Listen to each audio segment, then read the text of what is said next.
But he said to me, you may not be able to have children, and you should pretty much count on going through infertility.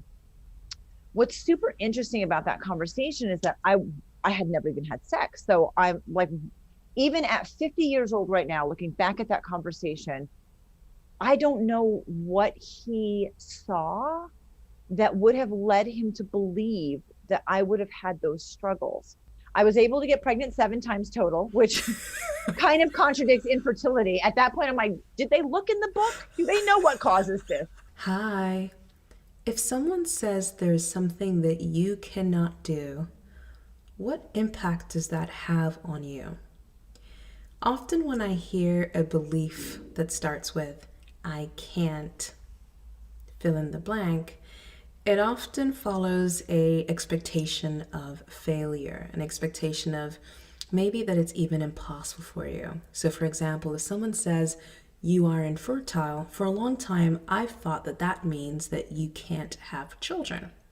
However, what if the things that we are told aren't actually our reality?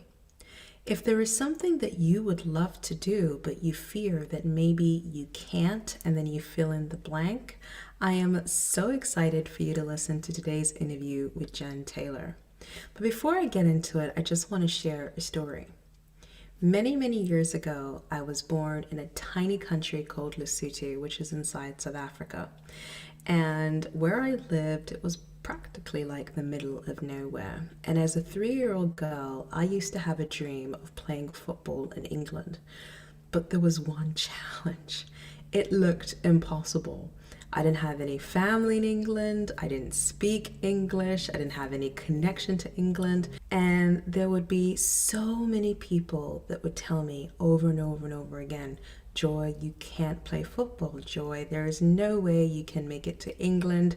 And despite everyone saying that I can't, I believed I could, and therefore I took action as if it was going to happen. I didn't know how it would happen, but I believed that I could instead of I couldn't. Fast forward a few years later, my mother ended up remarrying and getting married to an Englishman, and we ended up moving to England, which I thought was amazing. And when I moved to England, it didn't take long for me to get scouted, and I ended up playing football for Southampton Girls Football Club and then making it to Chelsea Girls Football Club. And I was playing at the highest level, and with both teams, we won the Football League twice, and I also received lots of awards such as getting the most man of the matches in one season.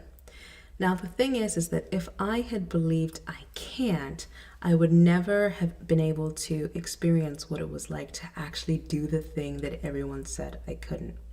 And so today, what I want you to think about as you listen to this interview is what's one thing that you would actually like to do, but maybe you've given up the idea of it because you've believed that you can't because that's either what someone said you can't do, or maybe that's even just something you've told yourself, and you can have a laundry list of reasons why you think you can't do it rather than a laundry list of reasons of why you believe you ought to at least try and figure it out. And so I'm super excited to share my interview today with Jenn Taylor. Jenn Taylor is the walking example of someone who has overcome so many things that other people said she couldn't.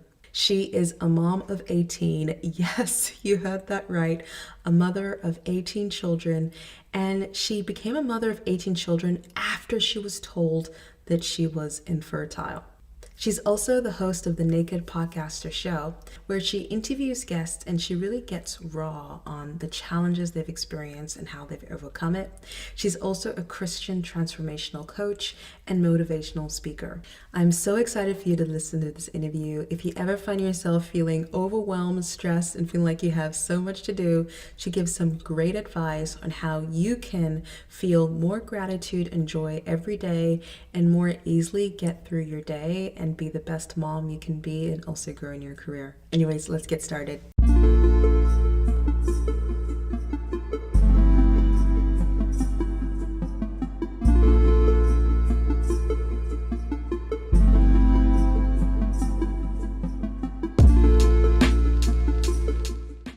Hi, Jenn. I am so excited to speak with you. When I first came across your website and I realized it's mom of 18. Not just mom of 18, but also mom of 18.com. I realized, how did you get to 18 children? That was generally my first thought, and I imagine that's also going to be what someone's going to be thinking about when they listen to this interview. So can you tell me a little bit about you and how you eventually got to 18 kids?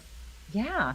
I was really blessed. I think sometimes we have these drops, I call them, but things that kind of drop into our lives, something someone said or a situation that kind of sticks with you that comes up later. And you're so grateful that you had like that. It's kind of like a pregame, it's pre-gaming, God's pre-gaming in your brain.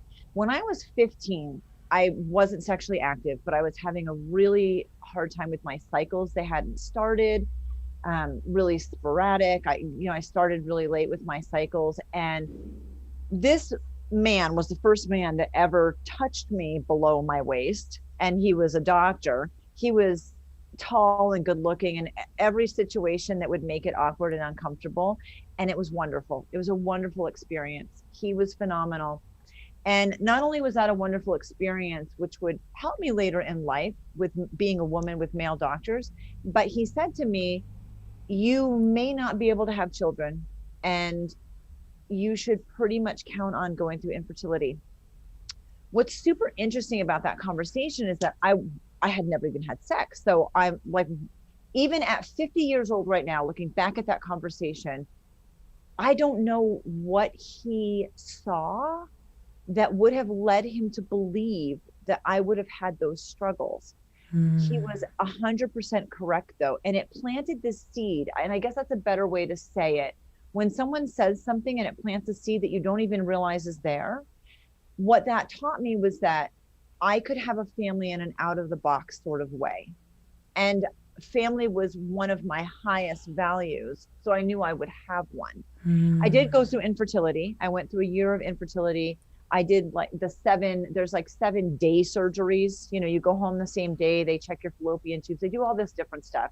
They're physically tough, not awful, but they're physically tough, and emotionally, you feel like you're a failure as a woman because everything about you that makes you female isn't working. I was maxed out on 2 medications. So women who have been through this will know what this means. I was maxed out on Clomid, and I was maxed out on Provera, which is progesterone. So they were actually stimulating my cycle and my ovulation. And I did that for almost a year, 9 months to 12 months. And I got to the point where the doctor said, next step is in vitro. And ladies, for all of you out there that have gone that route, I hug you and bless you. It was not my journey. And I knew immediately that was not my path.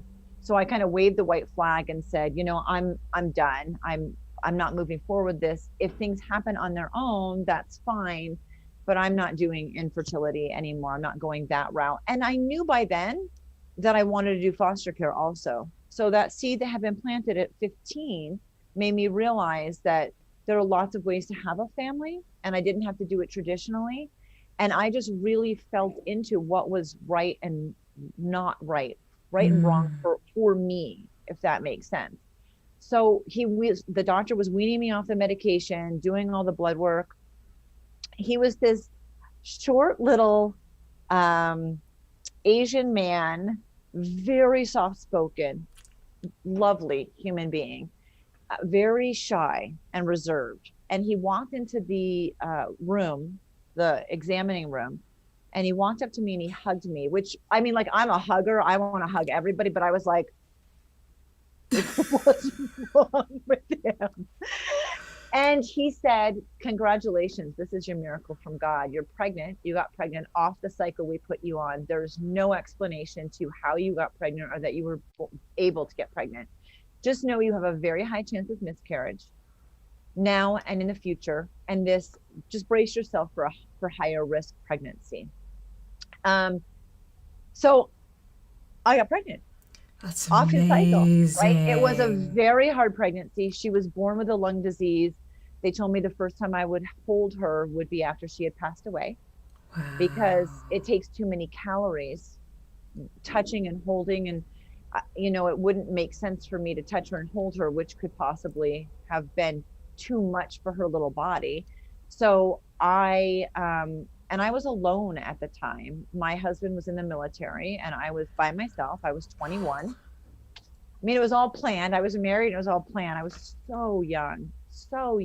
And I was by myself and I was waiting. As a matter of fact, one of the nurses found me curled up somewhere, sleeping.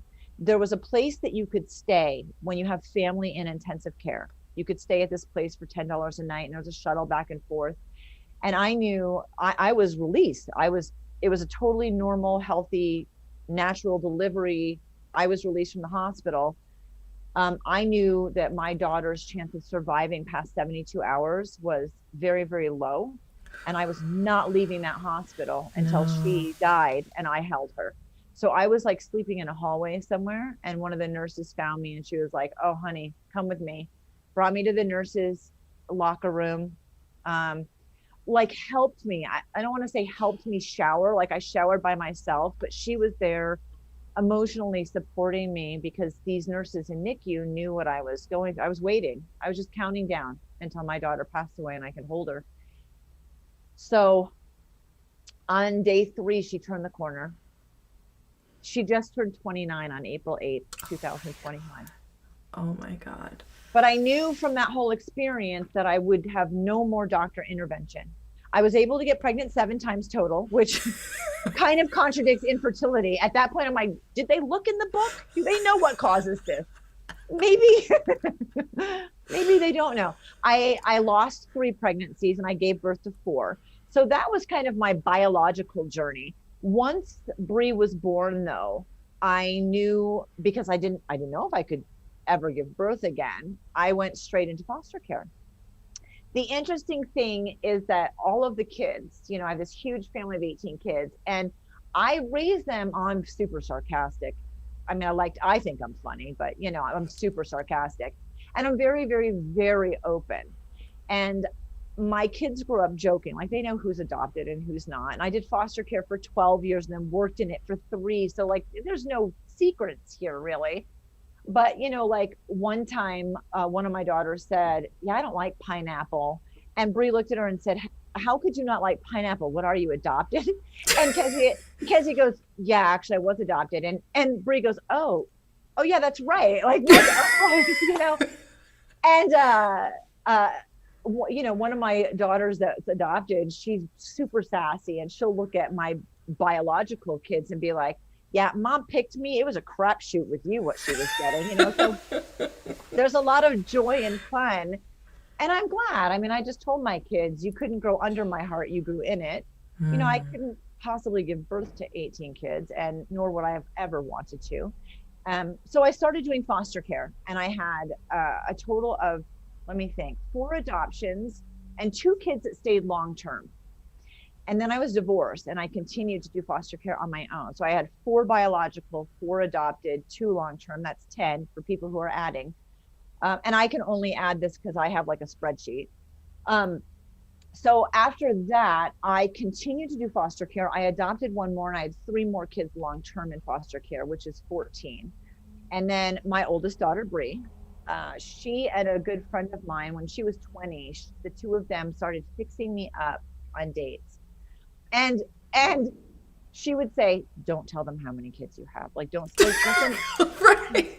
That's one thing I let hadn't them get to know considered. you. Like, they might like you if you just don't talk about that." Which, of course, I wasn't super excited about dating, and I was kind of humoring them. And so I'm like, "Oh no, I'm going to scare them away like right out of the gate, man. Like, hi, I'm Jen. I have 14 kids. Do you still want to meet me for coffee?" I didn't think so, kind of like that. So they fixed me up with Dane, and Dane and I have been together from that moment on, despite the fact that I was all like, "It's not happening, buddy. I'm humoring my daughter and my friend." He had 4 children and his wife died. So there's Wow. 18 in a very long answer to your question. Wow, what a journey. When I think of everything that you said, there's so many things that stood out to me. I guess I'm just going to go one by one. So, firstly, was when the doctor said, "Hey, when you're 15, and when you're 15, you're not even thinking about fertility, right?" And so to hear the words of you're going to be infertile, you're not going to be able to have kids, one thing that really stood out to me is how you didn't make that mean that you wouldn't have children. Right. So when I hear the word infertility, what I hear is you can't have children. And I really love how it's like, oh no, no, no, it's not that I can't have children. It's that, I might not be able to necessarily birth them, but I can have them in other ways. And so I really, really admire that because uh, there is also so much beauty in being a foster parent or someone who's adopting children, because some children, they go through some sort of trauma, and it really means so much to them to be loved by a mother. And so I really just acknowledge you for loving them like they're your children. The question that I have is, what enabled you to continue expanding? Because when I think about the limitations, so if someone says to me, Joy, you can't have children, I can quite easily believe that is it, that there is no breakthrough. Even if I do IVF or whatever, like there is no breakthrough, because there are stories of women who haven't had a breakthrough. And so to go from this is the only story I've ever heard where a woman has been told you might be infertile and you actually had a breakthrough of not only having one kid, a miracle baby, but also having so many through different forms. So what inspired you, or what do you think helped you essentially continue to expand? I looked back over my life when I wrote my book, and one thing I realized, and I knew before, but it's real poignant when it's in black and white. I grew up like those foster kids did. I experienced all of those same things. So for me, first of all, foster care was natural because although I wasn't put in the foster care system, I knew what they had been through. I got that. I get you type of thing. Like I get what you're going through. So that part was natural. And again, that's part of breaking through that ceiling, I guess, is that I had a third grade teacher that made the most significant pivotal difference in my life. And my lesson from that was that you can make a significant difference in the life of another human being, even in passing, especially without ever knowing that you did. I mean, I got to go back. I flew back 21 years ago, almost exactly 21 years ago this summer, and I found my teacher. I flew back to Rhode Island where I was from. I met her. She didn't remember me from, like, I didn't stand out to her in her years of teaching, and I had the opportunity to thank her. And I've told the story lots of times, but the only person that really should know is her. And she was the one person that didn't know what a difference she made. That taught me, again, with foster care, that, well, if I just try to make a difference to that one, it's possible. Foster care for me was an easy solution. So me thinking there's no ceiling on having children, like I'll just have to do it in a different way, hook or crook, I'm going to have a family. That wasn't real hard for me to think about. And when I wrote my book, I realized, very in black and white, that in all of the struggles in my life, my brain or personality immediately looks for the silver lining. Hmm. I believe that we all do that without realizing it.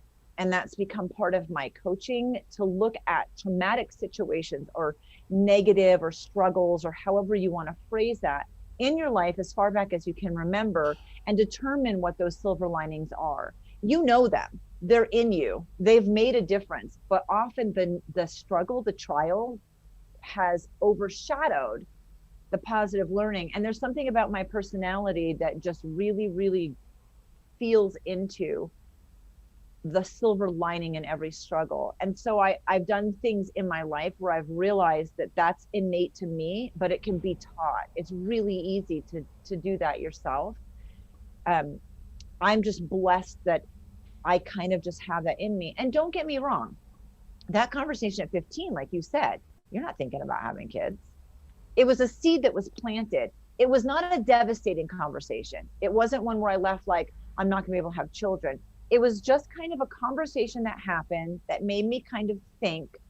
And later in life, that conversation came back up in my mind lots of times. And later in life, I realized that when he said that, I went out of the ceiling. Like I didn't let it box me in. And I think that's just innate to who I am. but definitely there's a positive spin on everything in life. You just have to find it. And some of us have to look harder than others. I tend to not have to look quite as hard as other people. And now it's a skill that once I recognized I did it, I really honed it and do it. It's second nature for me, but it's also intentional, if that makes sense. Yes. And I think the thing that you said that really stood out to me is how you said that it was a conversation. So when I think about how many, let's say, for example, you go through a trauma, you go through, someone says something, it doesn't matter whether it might be small relatively or it might be big. The Right. things that happen, we can actually make it mean something. And so it sounds as though, even though that's what was said, because you didn't make that conversation mean anything about you, you weren't boxed in. And Right. so by remembering it as a conversation, oh, that's a conversation for me to think about. I love that. I know that that's something that now I'm going to think about in terms of, oh, I'm remembering this thing that someone said to me. Oh, that's a conversation to think about rather than me being like, oh, that means something about me. Right. So, thinking about your coaching, so can you share a little bit about what you do? Because you mentioned that you're a Christian Yeah. transformational coach. So, can you share a bit about what that is and how you work with clients? A lot of us get certifications in coaching. I have three that I call smaller certificates. I mean, they weren't, there's no regulation, but I'm very big into making sure that I have credentials. That's important to me. So I have three like smaller certifications, and then I have one that's much bigger, and that's as an NLP practitioner. And those credentials mean something. I also kind of pulled together all of the training.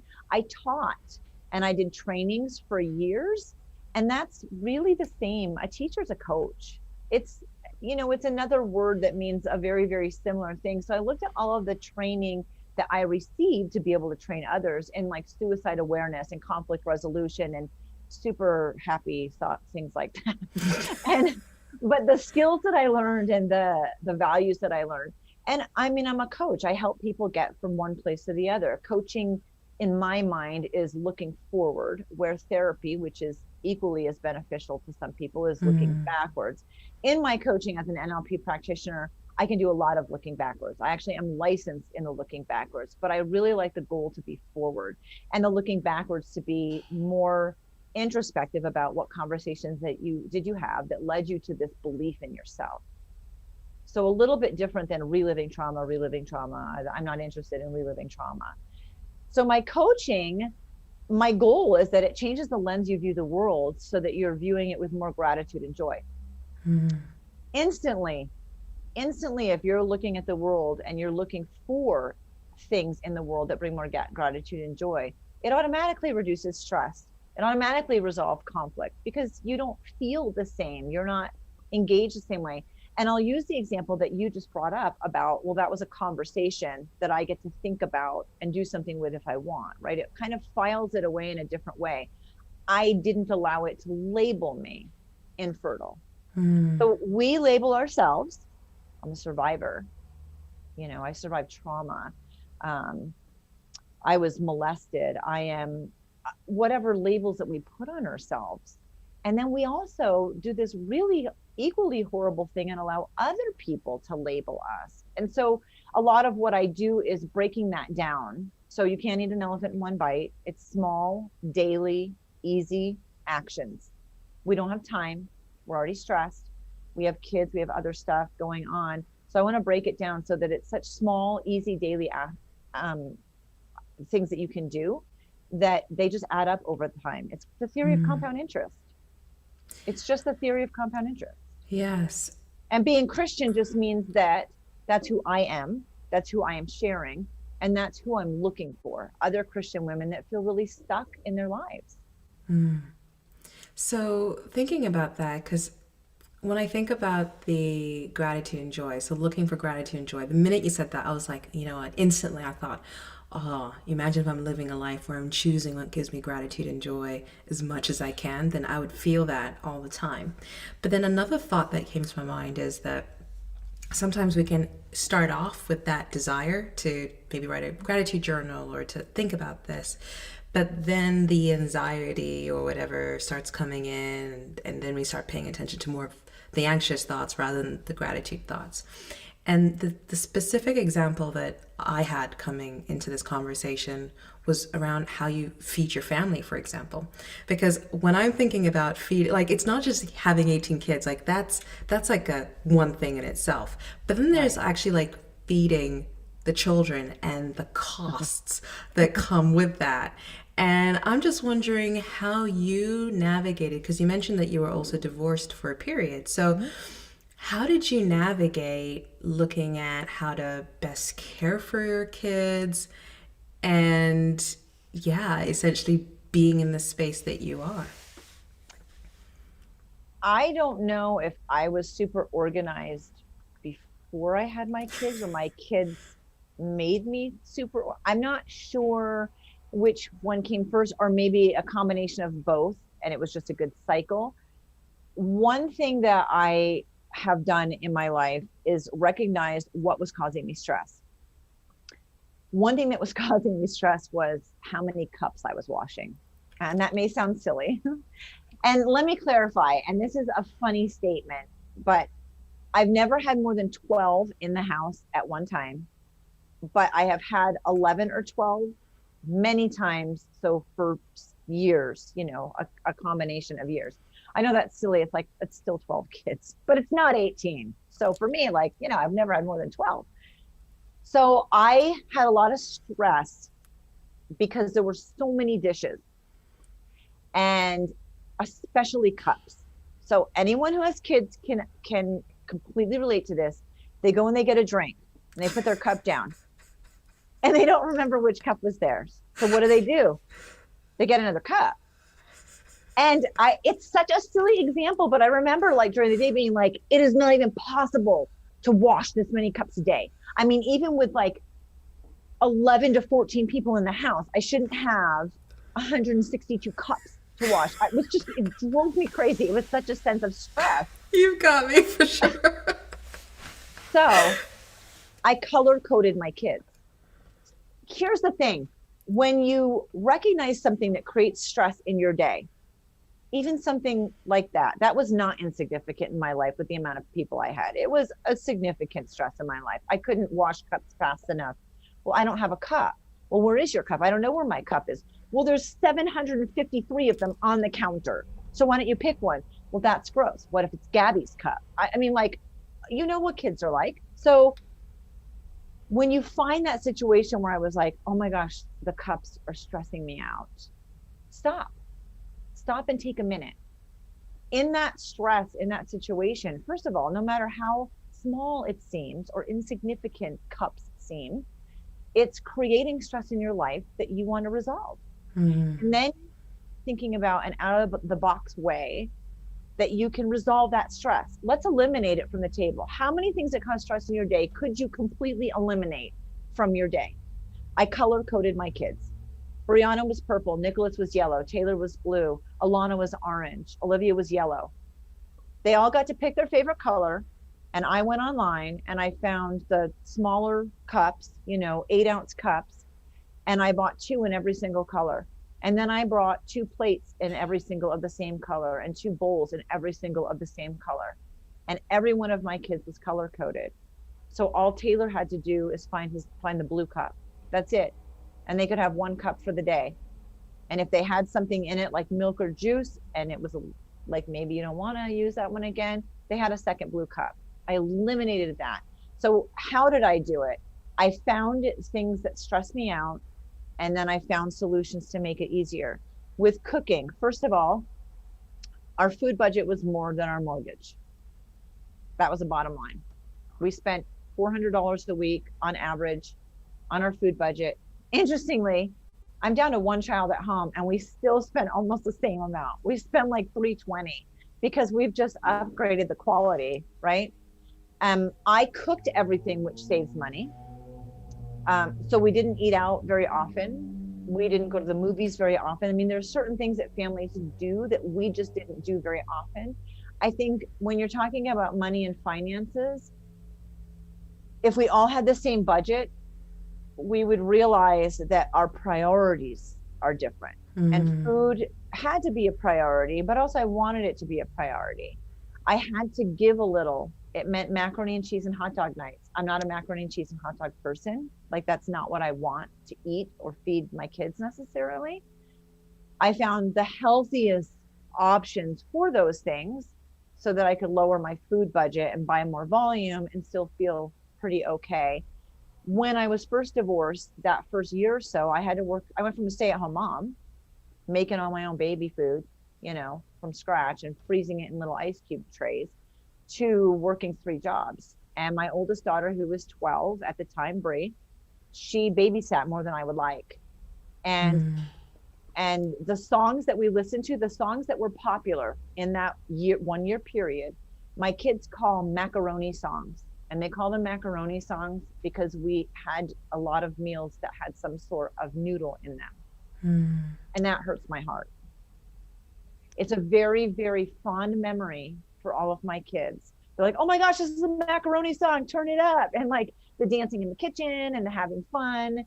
For me, I remember macaroni songs as working 3 jobs, um, Bree babysitting more than I wanted her to because I was working 3 jobs, and having to cut the food budget down to eat a lot more macaroni and cheese and spaghetti and stuff like that because I couldn't afford to get the type of food that I wanted. And I wasn't present to spend the time cooking it. So I had to be things Mm. really easy for the kids.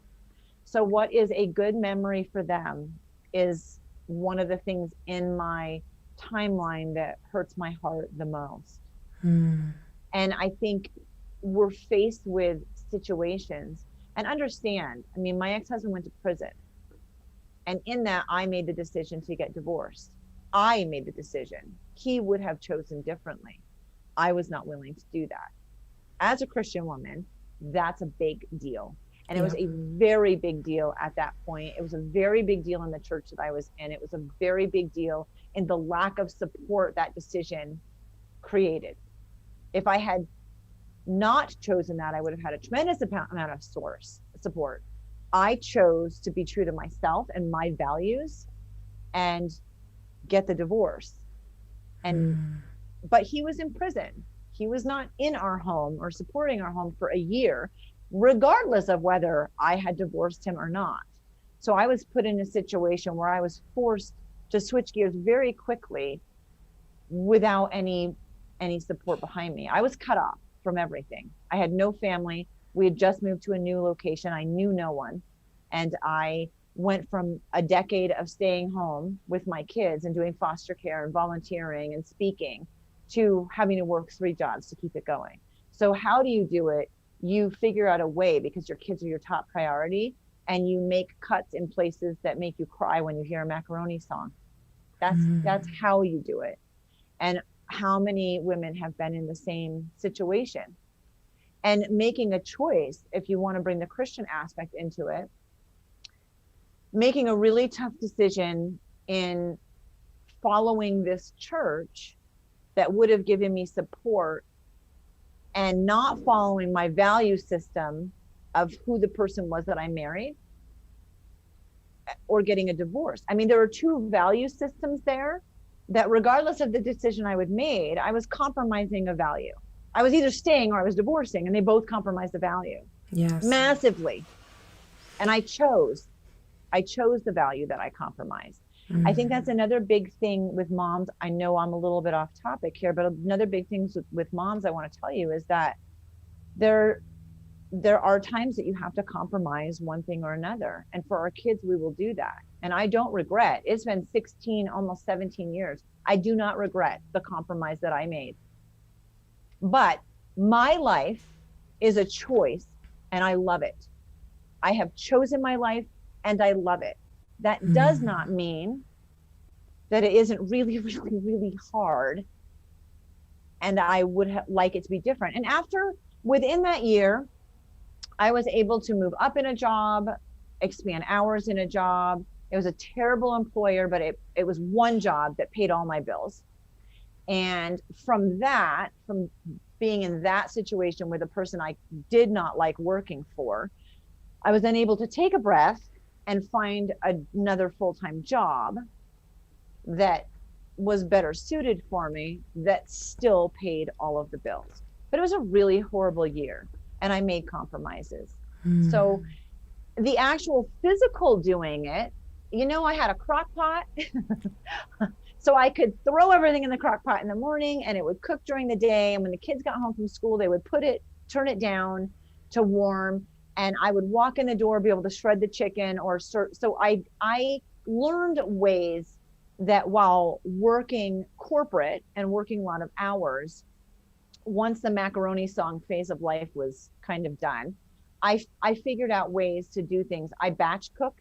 So I would double cook something, chili, and freeze half of it and label it. There are lots of ways that you can, if you want to talk cutting corners and time saving and feeding the masses. I mean, I have lots and lots of that, but I found a stress, healthy dinners for my family that's not at 9 o'clock at night, and minimizing my time and effort. And I found solutions to those so that I reduced the stress and the overwhelm tremendously. My kids also started to get old enough to cook too. So they would have one day a week. I used a chore wheel. I've got these great pictures of all the chore wheels I've used. So we all had responsibility in the house. And my job was to do everything with my kids and to encourage them, and that we were working as a team. And here's the thing, it was really hard and there were lots of awful days, and I like to cry in the shower. So if you want to catch me crying, you have to come in the shower with me. But I really loved it too. I mean, I knocked it out of the park. I did a really, really, really great job because it was so much of a priority. And I have this incredible belief that I chose my life and I love it. And I have a tremendous amount of faith that, the church might have pulled out of my life, but God did it. Yes. Yes. Wow, there's so many things that you've said. Just the things that I took out was really how you had courage to choose. You knew that you can choose your life, and you actually had the courage to do what was best for you and your kids. And so even if your husband was like, "No, that's the wrong choice," you knew that was the right choice. Even though the church is saying, "No, that's the wrong choice," you knew that your most important relationship was with God, not a church. And that even though the year that you went through was really difficult with the 3 jobs, and you still have memories of the macaroni memories, that the thing that really stood out for me is that it sounded like a really difficult season. And I think sometimes you can be too scared to make a decision because you're worried about what will happen, and you treat it as if it's going to last that way forever. But the 3 jobs turned into 1 job, and that job sucked, and the manager wasn't great. You moved on to another job, and where you are now, and that's incredible. And so you've really inspired me to think about how important it is to choose, the things that give us gratitude and joy, and also the stress, eliminating what's giving you stress, whether it's the cups or whatever it is for anyone that's listening, but all of that. So that's amazing. So I know that there's going to be women that will love to hear more from you. What would you say would be the first place that you recommend that they go to check you out and start connecting with you? Momof18.com is where I have everything. It doesn't matter if you use the number or spell it out, you're going to get to the same place. Basically, I have links to any social media on there that I'm on. So whatever is their preference, the contact form works perfectly. So however they want to connect, I'm pretty much there. The other thing is that I give away a free copy of my book to all of your listeners. So if they want the PDF of the book, I can definitely send it. And the other thing is, regardless of how you work with me, or if you work with me, I have a free quiz. And the quiz, I actually worked for another company that my job was to create this quiz, and then they graciously let me use it for myself. So I changed it a little bit to use it to myself. But it helps you remember, reinvent, redefine what gives you purpose, passion, and drive. I am the only one that sees the results on the other end, and I encourage people to take a solid 15 minutes, really dig deep.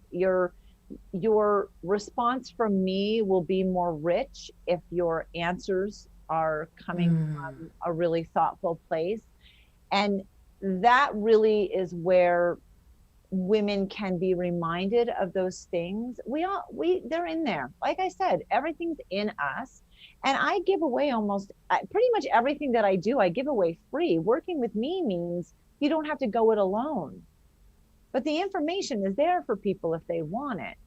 I just find that when we build a community and a tribe and we support each other instead of attack each other as women, which we tend to do, that we can get there faster, easier, and more supported. And that's my goal. So momof18.com has everything. Amazing. So definitely check that out.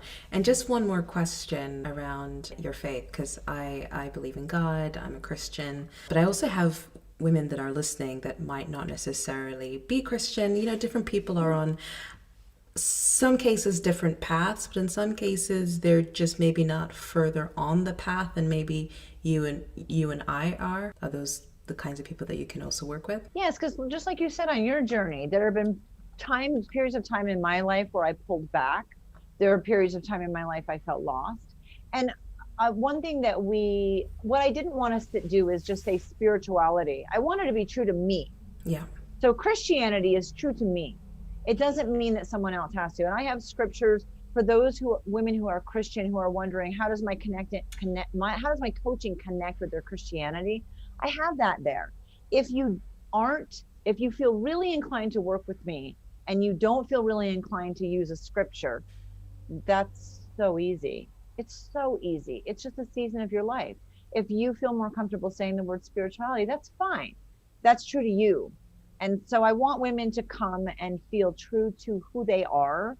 And my biggest goal with coaching is to meet you where you're at. I don't know where that is. We figure that out together and then we move forward. And although Christianity is a big niche for me and a big part of who I am, it doesn't have to be where other women are at. Amazing. Amazing. Well, thank you so much for sharing. I'm so glad to have done this interview with you. I'm so grateful for your time and just everything you've shared. And I know that the audience is going to love this interview too. So thank you so much. Thank you. Thanks. It was a pleasure. Thank you so much for watching this interview. We hope you enjoyed it. If you did, give it a thumbs up and share it with a friend you know would like it too. I would love to know what's your biggest takeaway. So leave a comment below. Amazing thing is if you enjoyed it, there are so many more interviews just like this. If you'd like to get access to more interviews, click the link in the description box so you can sign up and get full access to the exclusive Rise Up Mama online show. You'll not only get the interviews, you'll also get resources that'll make it easier to achieve your career aspirations whilst raising happier kids. Speak soon.